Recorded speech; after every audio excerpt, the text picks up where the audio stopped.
প্রমাণ হয় যে শুধুমাত্র খেজুরের ডানা নয়, কারণ আল্লাহ কোরআন পাকে বলেছেন সাব্বাহা লিল্লাহি মা ফিস সামাওয়াতি ওয়াল আরদ, জমিন আসমানে যা কিছু আছে আল্লাহ তাসবিহ পাঠ করে। সুতরাং কেউ যদি খেজুরের ডানা দেয় জায়েজ আছে, কেউ যদি অন্য গাছের পাতা দেয় জায়েজ আছে, কেউ যদি কাঁচা ফুল দেয় এটাও জায়েজ আছে। তাই আল্লাহর নেক বান্দাদের কবরে ফুল দেওয়া জায়েজ আছে। মা ফাতেমা রাদিয়াল্লাহু তাআলা আনহা আপন দাদা হযরতে আমিরে হামজার কবর জিয়ারত করতে গেছেন, সালাম দিচ্ছেন, আসসালামু আলাইকুম ইয়া জাদ্দি, আপনার প্রতি সালামতি হোক হে আমার দাদা।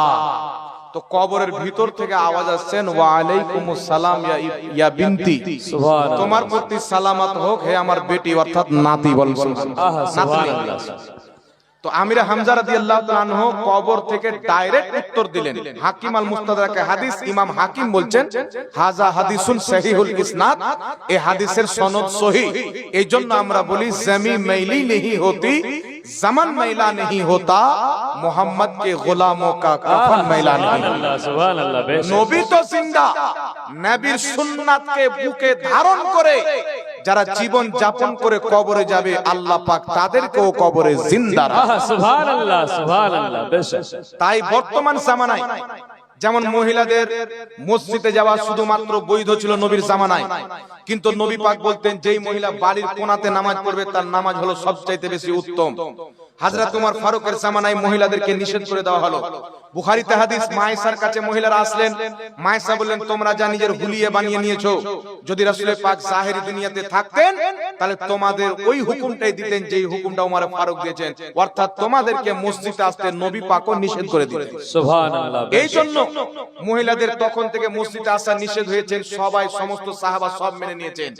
এখন লা মাযহাবিদের কিতাব তারিখায়ে মুহাম্মাদির মধ্যে লেখা আছে যে উমর ফারুকের ফয়সালা গ্রহণযোগ্য নয়, মানে নবীর খলিফা উমর ফারুকের ফয়সালা এদের গ্রহণযোগ্য নয়। এদের বাপ আলবানী যেটা বলেছে ওটা হচ্ছে এদের গ্রহণযোগ্য। তো আলবানী বলেছে মহিলাদেরকে মসজিদে নিয়ে যাও, আর হযরত উমর ফারুক বলেছেন মসজিদে মহিলাদেরকে নিয়ে যেও না। নবীর স্ত্রী মা আয়েশা বলেছেন মহিলাদেরকে মসজিদে নিয়ে যেও না। আমার নবী নিজেই বলেছেন মহিলারা বাড়িতে নামাজ পড়বে সবচাইতে উত্তম, ঘরের কোণাতে নামাজ পড়বে সবচাইতে উত্তম। জোরে বলতে হবে সুবহানাল্লাহ সুবহানাল্লাহ। এটা আমাদের তাদের কপালের তফাত, তারা বাপ আলবানীকে মানে, আমরা নবীর সাহাবী উমরে ফারুককে মানি। সুবহানাল্লাহ সুবহানাল্লাহ।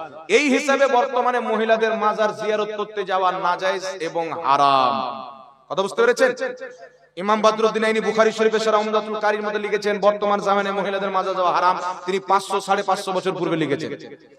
আরেকটি কিতাব আল ফিকহ আলা মাযাহিবিল আরবা, বেইরুত লেবানন থেকে প্রকাশিত, সেই কিতাবের মধ্যে লেখা আছে হানাফি মাযহাবের সমস্ত ফুকাহা ঐক্যমত বর্তমান জামানায় মহিলাদের মাজার যাওয়া হারাম। আসসালামু আলাইকুম। ওয়ালাইকুম আসসালাম ওয়া রাহমাতুল্লাহি ওয়া বারাকাতুহু। এই কি লেখা আছে দেখেন, গুড ইংলিশ লিখে পাঠিয়ে দিচ্ছে তো সব। কোনো অসুবিধা নাই, জায়েজ কাজ লিখছেন। স্বামী স্ত্রী সহবাসের সময় যদি মারা যায় জান্নাতে যেতে পারবে কি পারবে না? ঈমান যদি থাকে, সুন্নি সহিহুল আকীদা থাকে, অবশ্যই জান্নাতে যাবে। কথা বুঝতে পারছেন? কারণ এটা জিনায় লিপ্ত নয়, স্বামী স্ত্রীর মিলনটাও একটা ইবাদত। সুবহানাল্লাহ। এইজন্য এতে কোনো অসুবিধা নাই। কি হিজরার জানাজায়,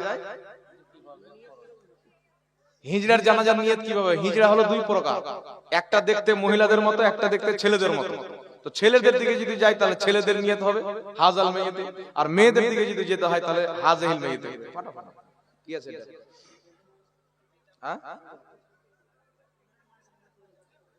মৃত্যু ব্যক্তির নামে কোরআন তেলাওয়াত করা যাবে কি যাবে না? সবচেয়ে বেশি উগ্রবাদী করে লা মাযহাবী। লা মাযহাবীদের বাপ তাদের লেখা কিতাব ফাতাওয়া নাজিয়ার মধ্যে লেখা আছে কোরআন তেলাওয়াতের সওয়াব মৃত্যু ব্যক্তির কবরে যায়। সুবহানাল্লাহ হবে না? সুবহানাল্লাহ সুবহানাল্লাহ। মাজমাউ যাওয়াইদের মধ্যে সহিহ হাদিস, আল্লাহর নবী সাল্লাল্লাহু আলাইহি সাল্লামের সাহাবী তারপরে তাবেঈ হযরতে লজলজ রাহমাতুল্লাহ আলাইহি, তিনি নিজের ছেলেকে নসিহত করছেন, আমি যখন মরবো আমার কবরের পায়ের দিকে সূরা বাকারা পড়বে, আর মাথার দিকে সূরা বাকারার শেষ অংশ পড়বে, পায়ের দিকে শুরু অংশ। কেন? মৃত্যু ব্যক্তির পাশ কবরের পাশে কোরআন তেলাওয়াত করলে মৃত্যু ব্যক্তি উপকৃত হয়। তেমন ভাবে কেউ যদি বাড়িতে কোরআন খানির ব্যবস্থা করে, যেমন কুরবানির সওয়াব চলে যায়, টাকা দানের সওয়াব চলে যায়, আপনার পানি পান করানোর সওয়াব চলে যায়, তেমনি কোরআন তেলাওয়াতের সওয়াবও যায়। মৃত্যু ব্যক্তির পক্ষ থেকে হজ করা যায়, মৃত্যু ব্যক্তির পক্ষ থেকে নামাজ পড়া যায়, মৃত্যু ব্যক্তির পক্ষ থেকে রোজা রাখা যায়। কেউ যদি 4টা 5টা রোজা রাখলো, একটা রোজা রাখলো, দোয়া করছেন আল্লাহ আমি রোজা রেখেছি আমার মায়ের পক্ষ থেকে, রোজা তোমার জন্য, তোমার ইবাদত রেখেছি, সওয়াবটা আমার মাকে দিয়ে দাও, তার সওয়াব আপনার মায়ের কবরে চলে যাবে। সুবহানাল্লাহ। তেমনই ভাবে চারো মাযহাব ঐক্যমত যে মৃত্যু ব্যক্তির নামে কোরআন শরীফ যদি পাঠ করা হয়, আল্লাহর জন্য পাঠ করা হয়, তার সওয়াবটা মৃত্যু ব্যক্তির নামে বকশে দিলে তার সওয়াব মৃত্যু ব্যক্তির কবরে চলে যায়। ইমাম ইবনে কুদামা নিজের কিতাব আল মুগনি, সৌদি আরবের রিয়াজের ছাপ, সেই কিতাবের মধ্যে লিখছেন ইজমাউল মুসলিমিন, এই বিষয়ে সমস্ত মুসলমানের ঐক্যমত যে কোরআন তেলাওয়াতের সওয়াব মুর্দার কবরে যায়, মুর্দা উপকৃত হয়। লাস্ট একটি হাদিস বুখারী মুসলিমের মধ্যে, আল্লাহর নবী সাল্লাল্লাহু আলাইহি ওয়াসাল্লাম একটি রাস্তা দিয়ে যাচ্ছেন, দাঁড়িয়ে গেলেন, দুটি কবর ছিল, বলছেন সাহাবী এই দুটি কবর আযাব হচ্ছেন। সাহাবী বলছেন কি জন্য? আল্লাহর নবী বললেন একজন পেশাবের ছিটা থেকে বাঁচছিল না, আর একজন ব্যক্তি মানুষের চুগলি করত। নবী বললেন একটা খেজুরের ডানা নিয়ে এসো। সাহাবা খেজুরের ডানা আনলেন, নবী দুই ভাগে বিভক্ত করে দুটি কবরে রাখলেন, বললেন যতদিন পর্যন্ত এই খেজুরের পাতা ডানা কাঁচা থাকবে ততদিন পর্যন্ত এদের আযাবে কমতি থাকবে। রাসূল বলছেন মৃত্যু ব্যক্তির ছাদ হচ্ছে মৃত্যু ব্যক্তির অধিকার, তো ওই ছাদের উপরে ডানাটি থাকবে, আর ডানা আল্লাহর তাসবিহ পাঠ করবে, যতদিন কাঁচা থাকবে তাসবিহ পাঠ করবে ব্যাপকভাবে, তার সওয়াব মুর্দার কবরে যাবে, ফলে মুর্দা উপকৃত হবে। উক্ত আয়াতের তাফসীর করতে গিয়ে, ব্যাখ্যা করতে গিয়ে ইমাম ইবনে হাজার আসকালানী বুখারী শরীফের শারহ ফাতহুল বারীর মধ্যে লিখতেছেন যে এই হাদিস দ্বারা প্রমাণ হয় যে শুধুমাত্র খেজুরের ডানা নয়, কারণ আল্লাহ কুরআন পাকে বলেছেন সাব্বাহা লিল্লাহি মা ফিস সামাওয়াতি ওয়াল আরদ, জমিন আসমানে যা কিছু আছে আল্লাহ তাসবিহ পাঠ করে। সুতরাং কেউ যদি খেজুরের ডানা দেয় জায়েজ আছে, কেউ যদি অন্য গাছের পাতা দেয় জায়েজ আছে, কেউ যদি কাঁচা ফুল দেয় এটাও জায়েজ আছে। তাই আল্লাহর নেক বান্দাদের কবরে ফুল দেওয়া জায়েজ আছে। কথা বুঝতে পারছেন? ইমাম বদরুদ্দীন আইনি বুখারী শরীফের শারহ উমদাতুল কারীর মধ্যে লিখতেছেন যদি গাছের পাতার তাসবিহ পাঠ করার নেকিতে মুর্দার কবরের আযাব কমতি হয়ে যায়, তাহলে যখন আশরাফুল মাখলুকাত মুসলমান এক অপর মুসলমান ইন্তিকাল করলে তার ইসালে সওয়াবের জন্য কলমা খানি করবে, কোরআন খানি করবে, তাসবিহ তাহলিল করবে, এই প্রত্যেকটার সওয়াব অবশ্যই মুর্দার কবরে যাবে। গাছের পাঠ করা তাসবিহর ফলে মুর্দার কবর আযাব কমতি হয়, মানুষের পাঠ করা তাসবিহ বা কোরআন তেলাওয়াতের ফলে অবশ্যই মৃত্যু ব্যক্তির কবরের আযাব বন্ধ হয়ে যায়। জোরে বলেন না সুবহানাল্লাহ। সুবহানাল্লাহ, সুবহানাল্লাহ। এইজন্য কোরআন খানি, কালেমা খানি, আপনার তাসবিহ তাহলিল, যে কোনো নেকির কাজ আল্লাহ রাসূলের গুণগান করে তার সওয়াব মৃত্যু ব্যক্তির নামে ইসাল করা যায়। চারো মাযহাব একমত, মুসলমানের জন্য যায়, ইহুদি খ্রিস্টানের বাচ্চা যদি মারা যায় তাদের জন্য না কোরআন তেলাওয়াত আছে না 40 আছে হারাম আছে। কুত্তা মরলে নাই, বিল্লি মরলে নাই, তো মানুষের উপরে কুকুর আছে, ওরা করে না করে না, আমাদেরকে করতে হবে। যাক, আল্লাহ পাক বুঝার তৌফিক দান করুক, আমিন সুম্মা আমিন। বাপজি আমার চলে এসেছেন। একটা মাসলা বলেছিলাম, হাদিস অনেক আছেন, আল্লাহর নবী বলেছেন যখনই মুসলমান সবাই মিলে হাত তুলে দোয়া করে, একজন দোয়া করবে বাকি সবাই আমিন বলবে, আল্লাহ তাদের দোয়া কারেন্টের মতন কবুল করে নেবে। জোরে বলেন সুবহানাল্লাহ। সুবহানাল্লাহ। অসংখ্য হাদিস আছেন, মুআজামুল কাবীর লিত তাবরানির মধ্যে, মুআজামুস সাগীর লিত তাবরানির মধ্যে, মাজমাউজ জাওয়াইদের মধ্যে, হাকিম আল মুস্তাদরাকের মধ্যে, সিহাহ সিত্তার মধ্যে অনেক হাদিস আছে। ফরজ নামাজের পর আল্লাহর নবী দোয়া করেছেন। লা মাযহাবিদের গুরু আব্দুর রহমান মুবারকপুরি নিজের কিতাব তোহফাতুল আহওয়াজের মধ্যে সহিহ হাদিস লিখেছেন আল্লাহর নবী 5 ওয়াক্তের নামাজের পর দোয়া করতেন, আর সালাম ফেরানোর পর, ফরজ নামাজে সালাম ফেরানোর পর মুক্তাদের দিকে চেহারা করে দুইখানা হাত উত্তোলন করে দোয়া করতেন। লা মাযহাবিদের বাপ আব্দুর রহমান মুবারকপুরি তোহফাতুল আহওয়াজিতে হাদিসটি লিখেছেন, আর হাদিসটিকে সহিহ বলেছেন। হাদিসটি লেখার পর আব্দুর রহমান মুবারকপুরি আহলে হাদিসদের ইমাম বলছেন, এই জন্য অসংখ্য আহলে হাদিসদের ইমামগণ ফরজ নামাজের পর হাত তুলে দোয়া করাকে জায়েজ লিখেছে। সুবহানাল্লাহ, সুবহানাল্লাহ। তাদের আব্বার কিতাব। তারপরে চলে আসেন আহলে হাদিসের ফতোয়ার কিতাব, ফাতাওয়া নাসিরিয়ার মধ্যে লেখা আছে ফরজ নামাজের পর হাত তুলে দোয়া নবী পাক করেছেন।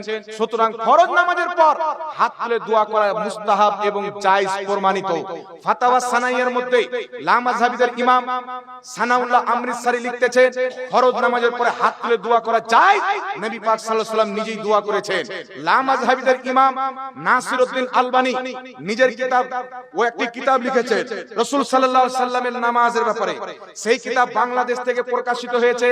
সেই কিতাবের মধ্যে লিখতেছেন ফরজ নামাজের পর দোয়া করা হাত তুলে যায়। অসংখ্য মুহাদ্দিস ইমামগণ এই মত পোষণ করেছেন যে ফরজ নামাজের পর হাত তুলে দোয়া করা যায় এবং সম্মিলিত দোয়া করা যায়। আমি আলবানী বলি, যদি জরুরি মনে করে, ফরজ মনে করে, ওয়াজিব না মনে করে, যদি ফরজ ফরজ নামাজের পর কেউ শুধু জায়েজ বা মুস্তাহাব মনে করে সবাই মিলে হাত তুলে দোয়া করে, ওয়াহাবিদের বাপ আলবানি বলছে কোনো অসুবিধা নাই, জায়েজ আছে। সুবহানাল্লাহ, বেশক বাপ বলছে জায়েজ আর বেটা বলছে না জায়েজ। ওই তো বাপ নামাজ ছেড়েছে, বেটা জন্ম নিয়েছে, চিন্তা করেন কোন বেটা আছে। তা আমাদেরকে যদি বিদাতি প্রমাণ করতে আসে বাবা, দোয়া নিয়ে হোক আর কিয়াম নিয়ে হোক আর যেই নিয়ে হোক, ওদের বাড়ির লোক আগে বিদাতি হবে, আর ওদের ইমামরা যখন বিদাতি হবে তাহলে ইমামদের চালহারা সুন্নাতি থাকবে বাবা। এইজন্য আহলে সুন্নাত ওয়াল জামাতের প্রতি কায়েম থাকুন, আর আলিম হন, নচেত আলিমের সাথে সোহবতে থাকনেওয়ালা হন। বেশক ঠিক। আলিম হন, নচেত আলিমের বন্ধু হন, আলিমের সোহবতে থাকনেওয়ালা হন। আর আল্লাহর কসম খেয়ে বলি, আহলে সুন্নাত ওয়াল জামাতে আপনার সন্তানকে আলিম বানান, আলো আওলাদকে আলিম বানান। আপনার ছেলেরও ঈমান বাঁচবে, আপনার খানদানেরও ইনশাআল্লাহ ঈমান বাঁচবে। ফিতনার জামানা, আল্লাহ পাক সকলকে বুঝার তৌফিক দান করুক, আমিন। আমি নিজের বক্তব্য এখান থেকে ইতি করলাম। আল্লাহ বলছেন, ইয়া আইয়ুহাল্লাযীনা আমানুত্তাকুল্লাহা ওয়া কুনু মা সাদিকিন। হে ঈমানদার, আল্লাহকে ভয় করো, সত্যবাদীর সঙ্গী হয়ে যাও। আল্লাহ সত্য জামাত আহলে সুন্নাত ওয়াল জামাতের প্রতি আমাদেরকে কায়েম রাখুক। ওয়া মা আলাইনা ইল্লাল বালাগ। আসসালামু আলাইকুম ওয়া রাহমাতুল্লাহি ওয়া বারাকাতুহু।